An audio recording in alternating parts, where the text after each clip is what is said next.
République jeune.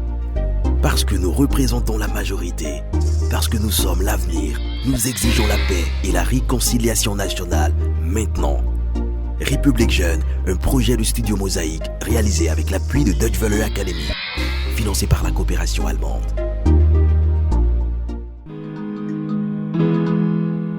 Au Féminin, votre magazine dédié à la gente féminine.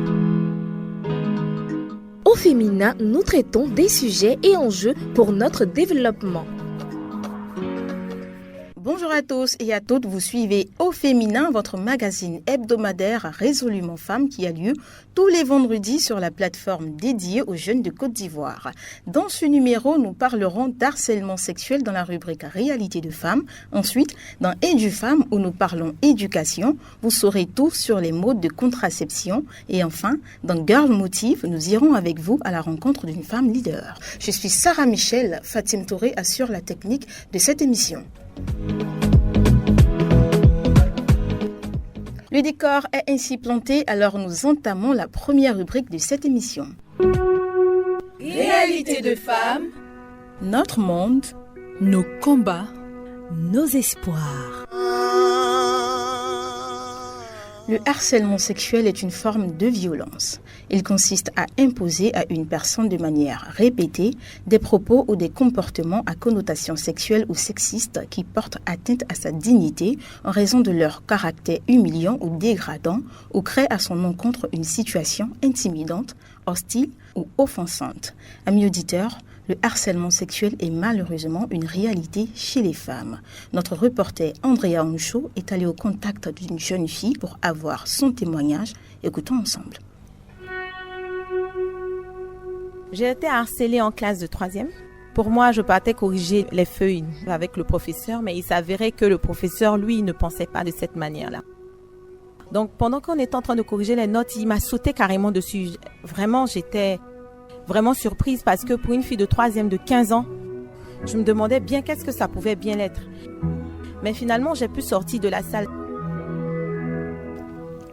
Retour en studio avec Andrea Oncho. Bonjour Andrea. Bonjour.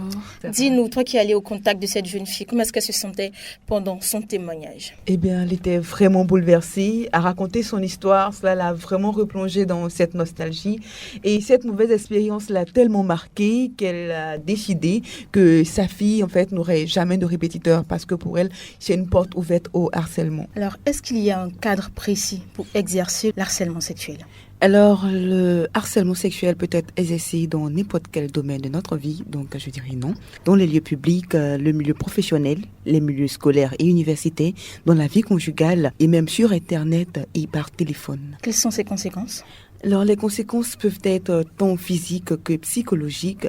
Concernant les conséquences physiques, nous avons des traumatismes physiques, fatigue, douleur, troubles du sommeil, troubles de l'appétit, dysfonctionnements hormonaux, hypertension artérielle et parfois même des marques corporelles.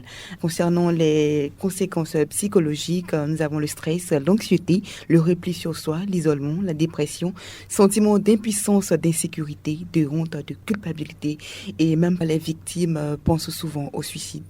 Vers qui se tourner lorsqu'on est victime du harcèlement sexuel? Alors, il faut d'abord se tourner vers des personnes de confiance, des personnes en qui on peut vraiment s'ouvrir, on peut parler en toute confiance, en toute sincérité, mais aussi des structures, des ONG qui accueillent toutes ces femmes-là qui sont victimes, toutes ces femmes-là qui souffrent dans le silence. Voilà. Que dit la loi ivoirienne concernant ce phénomène? Alors, la loi ivoirienne est très ferme concernant ce sujet et le harcèlement est un délit qui est puni et la peine encourue est une amende pénale comprise entre 360 000 et 1 million de francs et une peine d'emprisonnement allant d'1 an à 3 ans. Merci Andrea. Merci. On va se dire à la semaine prochaine. Oh oui, au revoir. Amis auditeurs, si vous venez de nous prendre en marche, sachez que vous suivez Au Féminin, votre émission qui fait la promotion du genre. Pour notre toute première édition de Édu-Femme, nous parlerons de la contraception chez la femme, lesquelles sont conseillées et à partir de quel âge faut-il les utiliser. C'est à toutes ces questions que votre chroniqueuse Eladi Gemde tentera de répondre au cours de votre rubrique dédiée à l'éducation des femmes. Apprendre ensemble, grandir ensemble, C'est dans Édu-Femme.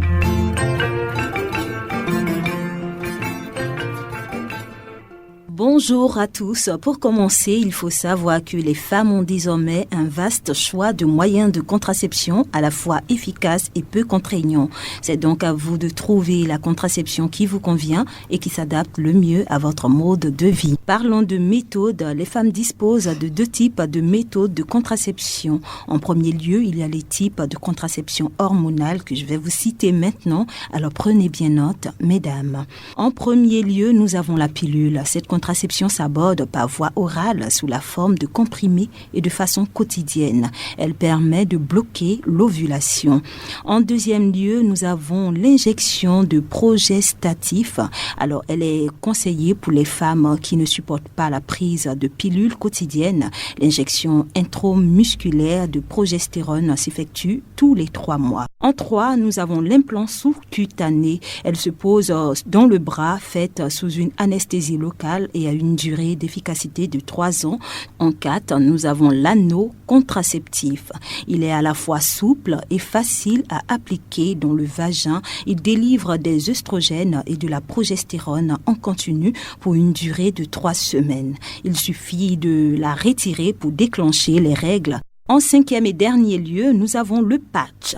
Alors, le patch est présenté sous forme de timbre. Il délivre une dose hormonale à travers la peau durant 1 semaine. On y va maintenant pour les 2e méthodes qui sont la contraception locale. En premier, nous avons le préservatif masculin qui permet de bien contrôler la fertilité à 97% selon les statistiques.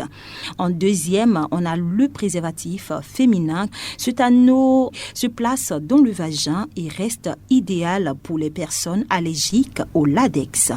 Enfin, on a le stérilet. Ce dispositif intra-utérin à la forme dentée est composé de cuivre qu'on insère dans l'utérus de la femme pour plusieurs années.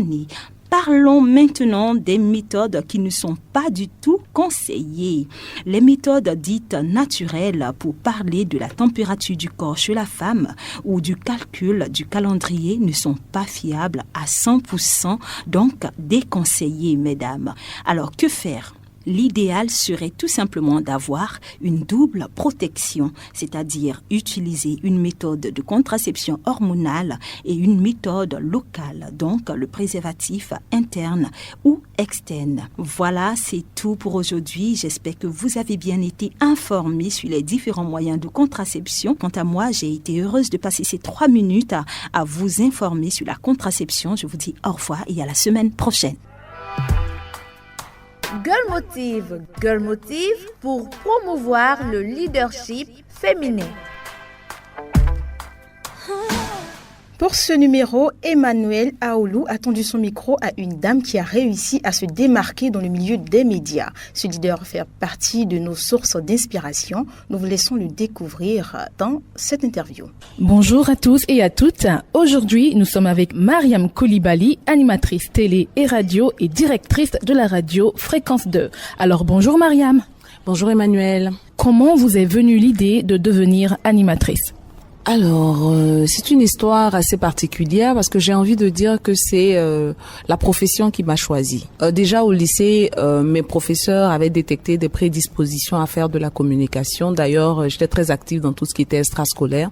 Et après le bac, un encadreur d'un autre établissement que le mien, avec qui j'avais eu la possibilité de travailler, m'a dit, écoute, il y a une radio qui ouvre à Gagnoa, parce que c'est à Gagnoa que j'étais, et ce serait bien que tu viennes parce que je pense que tu ferais une bonne animatrice.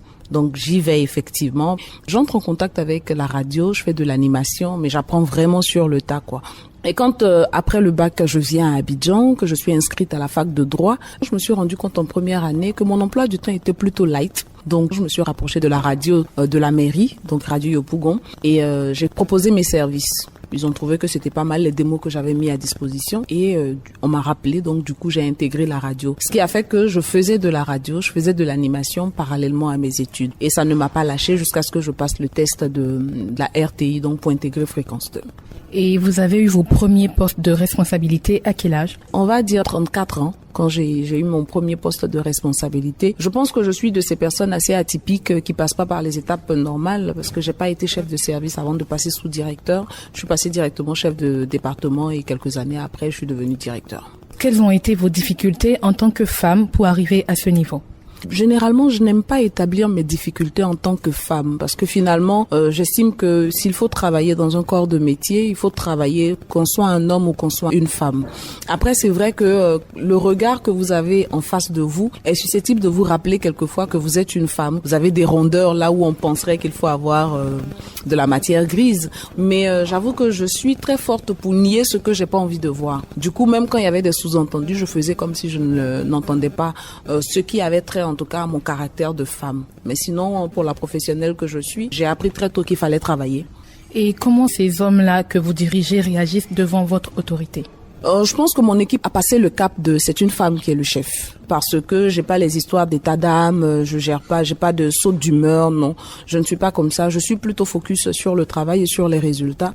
Que j'ai en face de moi un homme ou une femme, l'approche est la même. Après, ce que je dis, c'est qu'aujourd'hui, on est obligé d'avoir un management participatif parce que on ne peut pas construire seul. On a besoin d'avoir l'avis des autres, surtout que nous sommes dans un domaine, j'ai envie de dire, qui n'est pas figé. Je peux avoir une perception qui n'est pas celle de mon collaborateur, mais pourvu qu'il arrive à motiver, à m'expliquer pourquoi il va dans cette dynamique et pas dans une autre, j'estime que c'est toujours utile, tant que ça peut servir les auditeurs, parce que finalement, en matière de radio, on travaille pour nous, on travaille par passion, on travaille pour des personnes qu'on appelle des auditeurs et des annonceurs.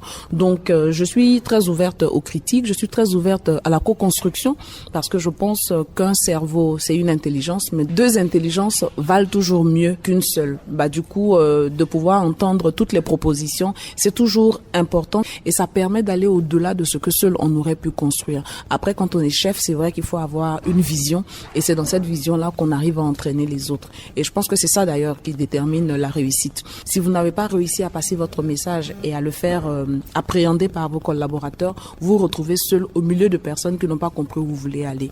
Mais lorsque vous partagez cet objectif avec eux, il n'y a pas de raison qu'ils ne vous accompagnent pas. Peut-être que l'avantage que j'ai en tant que femme, c'est que j'ai une sensibilité qui fait que quelquefois je suis plus apte ou prompte à constater quand quelqu'un n'est pas bien, quand il n'a pas l'air dans son assiette, à m'en inquiéter avant de parler travail ou alors je finis de parler travail, mais à un moment ou un autre j'ai une oreille attentive au cas où la personne a envie de s'épancher. Quels sont vos conseils à l'endroit de toutes les jeunes filles qui aspirent à être leader? Je pense qu'un leader, c'est celui qui arrive à entraîner les autres. C'est celui qui arrive à être précurseur dans ce qu'il fait. Ce que j'ai envie de dire aux jeunes femmes, c'est vous n'arriverez pas à tracer votre chemin si vous voulez copier. À un moment, il faut accepter de se démarquer.